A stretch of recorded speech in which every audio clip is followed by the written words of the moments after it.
الحمدللہ والصلاة والسلام علی من لا نبی بعد اما بعد۔ ہم امام ابن قیم رحمہ اللہ کی کتاب دعائے شافی پڑھ رہے ہیں، اور گزشتہ مجلس میں ہم پڑھ رہے تھے دعا کے بارے میں کہ سب سے زیادہ فائدہ دینے والی، نفع دینے والی، شفا دینے والی دوائی وہ دعا ہے۔ اور ہم نے یہ سنا تھا کہ دعا اور مصیبت کے 3 درجے ہوتے ہیں۔ کبھی دعا طاقتور ہوتی ہے، مصیبت پہ غالب آ جاتی ہے اور مومن مصیبت سے بچ جاتا ہے۔ کبھی دعا کمزور ہوتی ہے تو جتنی بندے کی دعا ہوتی ہے اتنا بندہ مصیبت سے بچ جاتا ہے۔ اور تیسرا درجہ دعا اور مصیبت کا یہ ہے کہ دونوں برابر ہیں، اس صورت میں بھی مومن اس مصیبت سے بچ جاتا ہے۔ پھر ہم نے یہ بھی پڑھا کہ دعا میں گریہ زاری کرنی چاہیے، احادیث سنی۔ آج ہمارا سبق یہاں سے شروع ہو رہا ہے کہ وہ آفتیں جن کی وجہ سے دعا کی تاثیر ختم ہو جاتی ہے، دعا قبول نہیں ہوتی یا دعا کے فائدے سے بندہ محروم رہ جاتا ہے، ان آفتوں میں سے ایک بڑی آفت امام صاحب لکھتے ہیں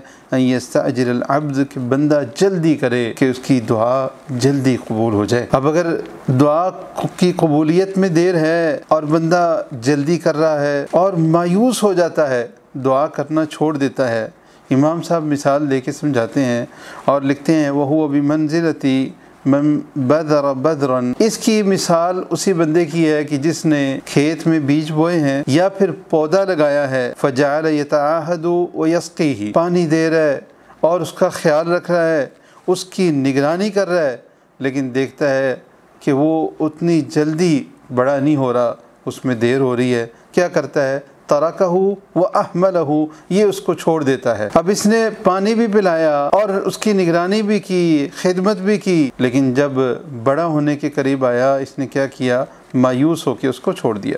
صحیح بخاری میں سیدنا ابو ہریرہ رضی اللہ عنہ کی روایت ہے کہ رسول اللہ صلی اللہ علیہ وسلم نے فرمایا یستجاب لأحدکم ما لم یعجل، تم میں سے کسی ایک کی دعا کو، یعنی تمہاری دعاؤں کو قبول کیا جاتا ہے، جو دعا کرتا ہے اس کی دعا کو اللہ قبول کرتا ہے جب تک وہ جلدی نہیں کرتا۔ وہ کیا کہتا ہے؟ دعوت، میں نے دعا کی ہے، فلم یستجب لی، میری دعا کو قبول نہیں کیا گیا، وہ اس میں آ کے دعا کرنا چھوڑ دیتا ہے۔ اور اسی بات کو مزید واضح کرتی ہے صحیح مسلم کی روایت، اور ابو ہریرہ رضی اللہ عنہ اس کے بھی راوی ہیں، وہ کہتے ہیں کہ رسول اللہ صلی اللہ علیہ وسلم نے کیا ارشاد فرمایا؟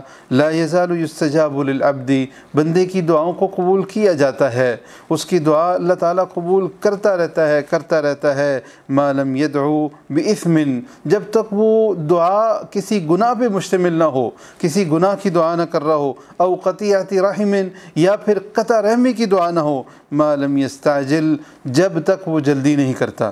یعنی کہ بندہ جلدی نہیں کرتا اور جو دعا کر رہا ہے وہ گناہ پہ مشتمل نہیں ہے، قطع رحمی پہ مشتمل نہیں ہے، اللہ رب العالمین اس بندے کی اس دعا کو قبول کرتا ہے اور کرتا رہتا ہے قبول، ہاں اگر یہ جلدی کرے۔ صحابہ نے پوچھا یا رسول اللہ ومل استعجال، اے اللہ کے رسول استعجال کیا ہے؟ تو نبی علیہ السلام نے فرمایا قد دعوت، وہ بندہ کہتا ہے میں نے دعا کی فلم ار یستجیب لی، میں نہیں دیکھتا کہ میری دعا قبول ہو رہی ہے، مجھے لگتا ہے میری دعا قبول نہیں ہو رہی، فیستحسر، نبی علیہ السلام مزید فرماتے ہیں وہ مایوس ہو جاتا ہے، ویدع الدعاء، اور دعا کرنا چھوڑ دیتا ہے۔ تو استعجال کیا ہے؟ کہ بندہ کہ میں نے بڑی دعائیں مانگی اللہ قبول نہیں کر رہا۔ امام احمد اسی معنی میں ایک اور حدیث انس بن مالک رضی اللہ عنہ سے لے کے آئے ہیں کہ رسول اللہ صلی اللہ علیہ وسلم ارشاد فرماتے ہیں لا یزال العبد بخیر ما لم یستعجل، بندہ خیر کے اوپر رہے گا،